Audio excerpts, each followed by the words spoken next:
Welcome to the Always Right podcast. I am your host, Jamie Vendera, and this is... Author Carissa DeLay. I thought he was going to get Author Carissa DeLay or something like that. that. No, not today, darling. Today I'm just going to be here listening to you talk. All right, well, this is... Boy, I don't have a lot to say because we're covering Prologues versus Epilogues. And what's there to say? There's not a lot to say. There's a little bit to say, so I'll say something. But the thing is, we need to cover this topic. It's an important topic to cover because sometimes people don't realize what they are, if their story needs it or doesn't need them. Yeah, I use prologues. I use them in, I'm pretty sure, like the Feral series. And I give a breakdown. Like, I want to have a scene that isn't directly related to the beginning of the book. Mm-hmm. So in some of my books, and I'll have like, the world is coming to an end and they released this virus and they didn't know what they were doing. And then they blew up half the planet. And then people died and then they turn into half creatures called ferals. And then you go to a cutscene like in apocalyptic New York with this young girl named Pippa Race.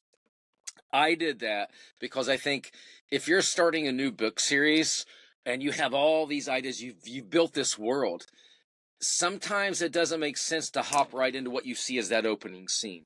You need some backstory to know how we got here so they're not confused. I'm not saying they won't find it out after a few chapters, but that's a great way to add something to your book so you don't have to explain it through the chapters. I mean, then it's a given. You get into the world of Feral, Rabbit, and Nocturnal. We know it's set in the future. You know what year it happened when the final cataclysm happened. And, it's 100 years later or so, and everybody, there's no electricity anymore. And there's these werecats and these crazy creatures. So that helps me set it up. Same thing, I believe, with Phoenix Earth. I did the same thing. In that series, Phoenix Earth was like, the Earth had died. It was after the final cataclysm because all my books are tied in together. So, we went to Mars and we colonized Mars, but then we did the same thing to Mars we did to Earth. So then we fled to another planet called Malachar. And then, human Martians mixed with Malakarans, and then they came back to Earth to repopulate it. Well, if you didn't know that, you'd be like, what the heck is Malachar? Yeah, I mean, you watch Star Trek or Star Wars and boom, you're on another planet. But I do like to set that scene so you're already immersed in the world. Yeah. Oh, so essentially, you feel like prologues are like a narration of what's to come or setting the stage? For me, they are. I mean, that doesn't necessarily, it doesn't have to be bound in that way. It could be anything. I'm going to grab my book real quick. Yes. Man, now you make me want to grab mine because I can't remember what I did these in. I know I didn't do it in DNA, didn't do it there. Shifters, maybe I did, kind of. I know that I did, but I wanted to see, I couldn't remember. Oh, yeah. I did. So why did you? Well,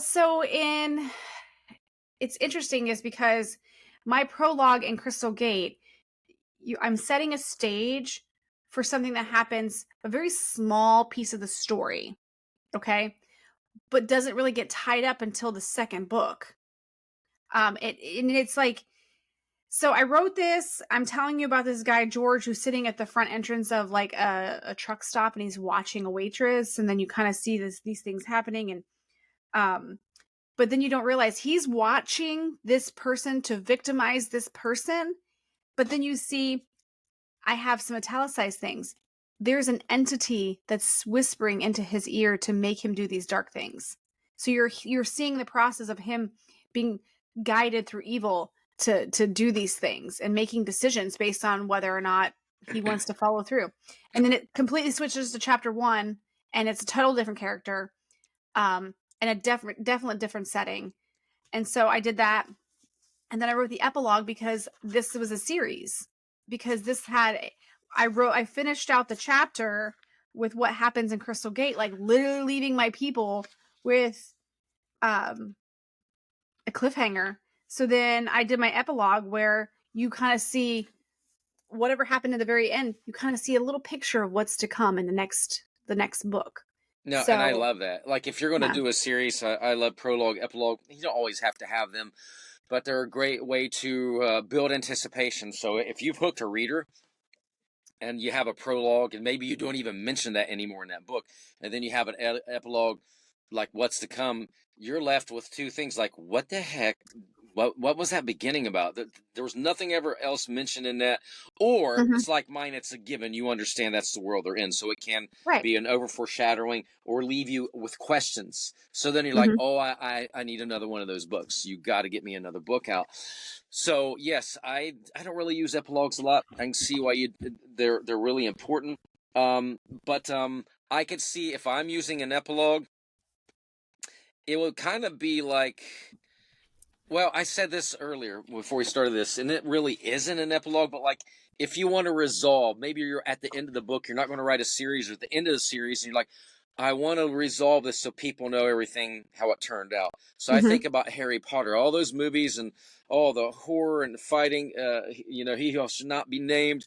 And then at the very end, it's like so many years later, and here's Harry at the train station with his kids, and he looks over and sees Malfoy, and they just kind of nod at each other like it's a given, like, you know what, I know we didn't get along, but sorry. And so you know that Harry's okay.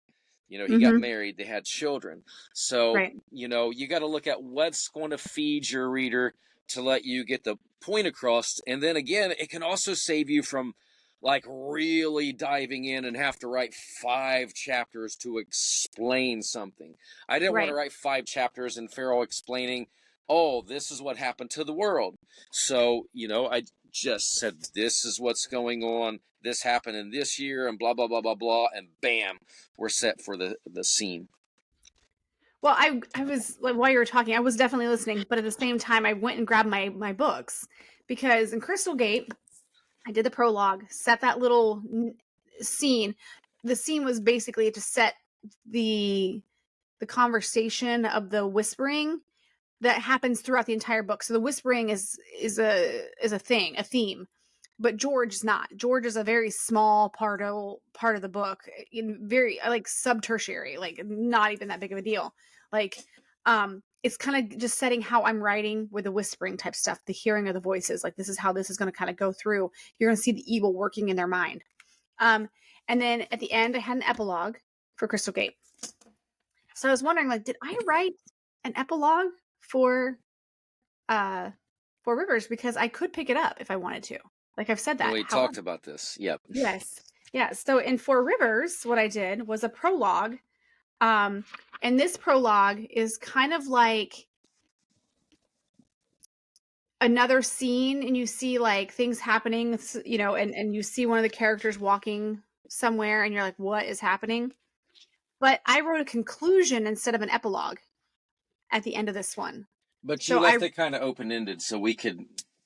Well, yeah, I I felt like wrote we it. did. I wrote it as a conclusion, so that way I could sum it up if I never picked it back up. But I wrote a conclusion instead of an epilogue, for Rivers. Um, but even the conclusion itself could make a spinoff of a completely different series. Yeah, but I also feel like if you write a conclusion, it can be considered an epilogue because you're wrapping up things that the reader may want to know. So Right. it's either a cliffhanger to carry it on, Hmm. or we're letting know where this ended, and you Yeah. may still have a couple questions, which is what I like. Yeah. Well, then I got. Oh wait, what did I do in Before the World Was Lost in my nonfiction? I did an introduction, which is kind of like a prologue to a fiction book, but an introduction is saying, "Hey, this is what this book is going to cover. This is the basis. This is where we're going with this. This is kind of like a narration of what you're about to partake when you open these pages, but in a nonfiction way." Yes, yes. I don't know if you did this with yours. I can't remember after reading it. Did you make your prologue in like italics? No. I have a habit, like I just grabbed Farrell, and now I remember the story in the beginning is just a prologue's a couple pages long, and it's Pippa having this conversation, and she's thinking about what happened to America, and she's like, children once played, or so I was told. The airborne death that swept across this country and wiped out America's civilization came in 2077, blah, blah, blah, blah, blah. And then I start chapter 1, and it says 3 hours earlier. So she was thinking. And as she was thinking out loud and going through the city where, you could be raped or killed or whatever, even though it was protected from the ferals outside the city, a bad way to live. she was thinking about what she was told about life in America, how, wow, it was once really cool. You could walk out in the daylight, you never got stabbed or you got eaten by a creature.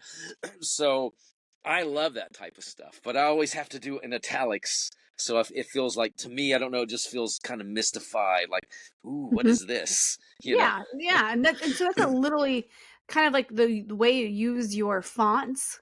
Fonts are very important.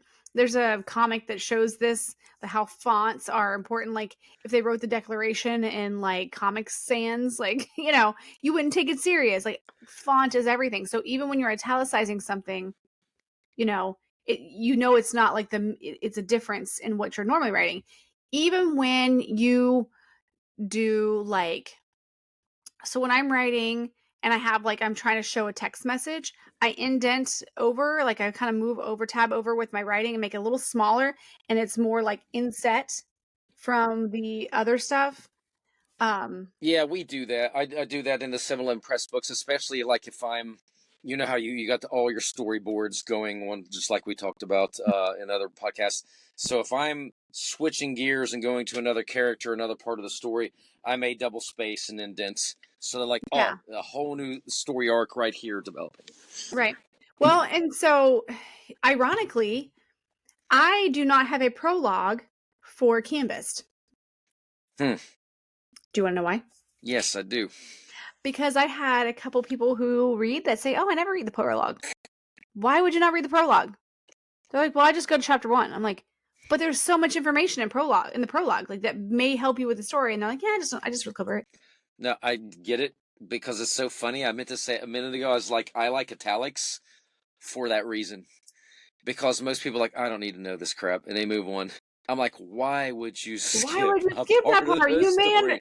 literally may be like, "Why is this way?" I don't know. Maybe you should listen to the narration in the beginning of the story. I can understand in a nonfiction book, there's sometimes like how to do this. I'm like, I don't need to hear your backstory of how you discovered this in 2021, when you was recovering from whatever, from Hmm. COVID. No, I want to get right to the point. But in a Hmm. fiction book, yes, read every single word. You're going to miss Right? something. You're gonna miss You know what something. we even did between the order of 5 books? We have this on the website. Um, we actually put stories in between to connect the books together. So there was Hmm. like, oh, let's give you a little extra story that's not in the print book or in the Kindle. Hmm. So, and that was kind of like a prologue for that series without having it in the book. Hmm. So, and Yeah. I'm sure a lot of people haven't read those though, but if you're a fan, you'll find it. Yeah, I mean, and I wrote my first, so in Canvas, the first chapter, um, I wrote it as if it is a prologue, but I wrote it as chapter 1 because it's one of those things where it's a scene, things are happening, there's some italicized things, there's this mysterious, like what's happening, but it has something to do with the story, obviously, but it doesn't come to fruition until like you're like, oh my gosh, okay, now it makes sense. But I was afraid people wouldn't read it if it was in But a you prologue. now you bring up a good point because now like I like prologues and epilogues, but in this day and age, who knows? You like you said, you just did a prologue. You just didn't italicize it. You didn't name it prologue. You went right to Chapter 1. yes. But then chapter 2 is 10 years later. Well, that's cool. You see that you watch Lost, and and you watch one episode, and then you come to the next one. It's like poof, it's something completely different. I just keep referring to it because I'm still mad about the ending. Yeah, we talked about that like a couple weeks ago where we're Yeah, I like, know it's not my ADHD or my dementia kicking in. I remember I'm that still one. frustrated. Yeah. Still frustrated. Yeah. So let's not even Listen. talk about Game of Thrones. Yeah, the other one that we're still waiting for the actual real season 8. Yeah. My gosh. So, Uh, um what's much to say? There's not a lot to say about prologue or epilogue. You got to look at it, and if you well, and you feel have you have to decide. In summary, you have to decide what kind of stage are you trying to set. Isn't necessary. And like I don't know, like you kind of have to decide, do I put it in there? If I do put it in there and people don't read it, is it going to have information that they've missed? Or you could be like, did you read are you still confused? Go read the prologue. exactly, I ought to change it in the future books and not prologue, and have all caps. Read this first. Yes. Yes. But you know what though? And this is kind of like with the nonfiction. A nonfiction version would be the introduction. Yep. Um, I have a lot of college classes that I've taken where they require you to read the introduction. I'm like, and I'm reading like, why do I need to know this? This has nothing to do with the information. Like, I don't need to know why they wrote the story, like we talked about. So, like in my introduction, it doesn't really, it doesn't discuss the whys necessarily as much as it does like this is. So it's kind of like the big question, where did it really begin kind of situations where we always discuss like everyone wants to know. I go in there and kind of give my perspective of where I'm coming from. So when you read this, you know that I'm not trying to be a tell-all, know-all. I'm saying this is where I'm coming from. I'm writing this with a lot of overlapping religions. I'm writing this based on MUFON and I discussing things. I'm writing this based on a previous book that I wrote. These are the reasons I'm writing this. So when you read this, please take that into consideration. Plus, I've also collabed with other people who actually know what they're talking about in the archaeology world and the torsion energy fields, like people who this is their lifestyle that I've like collaborated with. So it's not like I'm just writing the book to tell you what we found. You know, it's funny. I talked to you earlier because we're signing other authors, and when we just brought on working with his book the other day, I'm like, look, you have traveled all over the world. He's worked with like mystics and healers in Egypt and Eurasia, and he didn't mention any of that. I'm like, you have like 3 or 4 paragraphs for your introduction. You need to talk about that. And he wrote something beautifully. And as I'm reading, I'm like, this is gold. And I thought that thing. I'm like, no, it's introduction. Hardly nobody's going to read this, but at least it's there. John Bender, who wrote the Pigeon Trainer and the Birmingham Roller, you can see how thick that book is. It's like 200. Almost half that book, or at least a third of it, is an introduction. And it was like, I was like, man, we could have wrote, because I made him tell his life story. Because with him being a world champion pigeon trainer and pigeon roller, and raising and all that, and martial artist, I'm like, I need to know all this. I need to know how you got into pigeons, when you found them, how you learned about collar crossbreeding. So it drove him nuts, but I made him go super deep, and it's like an autobiography within, in a how-to book. Yeah, but that's the thing. People don't realize John and how John is connected and who he is. It's like he's just some guy in Southern Ohio who writes about pigeons. Yeah, but he's not. He's somebody way more than that. Yeah, he's known worldwide, but if you're not to raising pigeons and doing things like that, you'd be like, huh? And then if you are new to that, you do need to know it. But I still know people be reading and be like, I don't need to know about this. I want to know how to train and feed my pigeon and build a coop. So they're going to jump ahead. But it's still there, So if you're thinking, I don't want to write an introduction or a prologue, you could do what Carissa does. You could tie it into chapter 1, or at the end of the day, don't skip it because you are afraid someone's going to say, I'm not going to read the prologue or the introduction. I never do. Somebody will.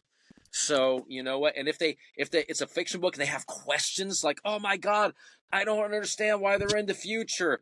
And then you're in a fan group and they're like, what year are we in? Yeah, did you not read the prologue? Everything's laid out there. The prologue of Star Wars goes across the screen. Yes. People read that. Well, not everybody. But they do, because it's like this. People have, yes. It's like you're looking up and it's coming at you and it's like, wow, that's so cool. The way, if you're watching a movie and it tells you like what year this is set, it's telling you what has previously, that's the prologue of the movie. It's setting the stage. So essentially, like, I mean, they're very important. I just wish people would quit skipping them. So, write your prologue, write your epilogue if you need it. Don't skip reading them. Because, hey, if you're an author and you write one, but you're reading somebody else's stuff and you skip it, it's not fair to them. They're going to do that to you. And I just said it earlier. I skip the prologue and introduction and how-to books a lot. Okay, let me back up to save face. I do read them, but I'll speed read them. Unless it catches my attention. You're a skimmer. Yes, I'm a skimmer as well. Oh, I thought you said I was a scammer. No, not scammers. I was like, those are people on Facebook. You never know. Yeah, and Instagram and TikTok, but yes. Yeah. So dive into it. Tell the backstory. Give them a cliffhanger. Lead them into the next book. Even if you're haven't even thought about the next book, you're like, this could be a series. Leave it hanging with that epilogue. to make them. Mhm. And then if your readers want it, then you're like, okay, I'm set up for the next story. Bam, I got to Yeah. get on this. Yeah. And I So think that, yeah, I think that's the thing. And you have to realize your prologue, and I mean, we're talking prologues in fiction. Your prologue should be like that captivating part too, though. It should be that part that's almost like, this is the first thing I'm reading, make them want to read it. You yeah, know, that's why I make keep mine that, short and like really like suspenseful. yeah, mine's like a page essentially. Yep, Very mine's short, one, two like, pages. yeah. Not like maybe a front back type. So It's yeah, not like as long as this straw or anything, but you and your water, just and the straws. But all right, this is a pretty cut and dry topic, but we definitely needed to cover it. We definitely needed to go over it because I feel like sometimes it can be confusing as to do I write it? Do I not write it? Are people listening? So it's kind of like you have to decide your story. Does it need a prologue? I think more people read epilogues though. So I think epilogues and things like that are definitely, once somebody's gotten to the story, they'll read the epilogue versus the prologue. I don't think people read as much. yeah, So and if maybe you're at that have end one of the and not the story, other. you'll come back because you're like, ooh, what's coming up next? Ooh, maybe I missed something in the beginning. Let me go back and do it. I've actually done that in fiction books. So, You've you know, done what in fiction books? got to the end, and then I was so into the book, and I read the epilogue. And I was like, man, I did skip that prologue. This is when I was younger, and so I would go Oh, back and it's like, maybe yeah. I missed something, so let me read it because I need a little more. Yeah. So we're here to advocate for prologues. We're here Yeah, to advocate. we're prologue. We're Wait a pro minute. prologues. Yeah, that's much better. It's like When I prologue. release this, when I release this, I'm gonna be like, we are pro prologues. Yeah, don't let me say Stop it. skipping your prologue. You're missing part of the story. Hey, since you let me introduce this podcast, Mhm. should I practice like taking this out? Ending it? Yeah. Yeah, try it. Hey, well, thank you for joining us today in this episode of the Always Right Podcast. As always, you can follow us at alwaysrightpodcast.com, where we have all of our socials from Instagram to Facebook to listening to the podcast on Apple Music, on you watching us on YouTube, Amazon Music, and then something about we have an email. Yes, you can contact us at alwaysrightpodcast@gmail.com. We will answer your email as long as it has to do with any questions you have for future podcasts or past podcasts, or you need help writing or releasing your book. We're there for you. We do No not spam. respond to spam. Yeah, I was remembering it. And I don't know anything else to say, but I think it's like You we did have. really good. Okay, so, well, thank you for joining us today. I am your host, Jamie Vendera, and this is. Author Carissa DeLay. Okay, let me know how I did. I'm kind of curious. Yeah. Not you, Well, Carissa. I know. I should do that on the thing. How did Jamie do? You did great. You did All great. right, I'll get it better next time. Yes. I don't want to do it next time. I All just right. letting you know. I prefer All for right. you to Thanks for listening. Until next time, see it. always right.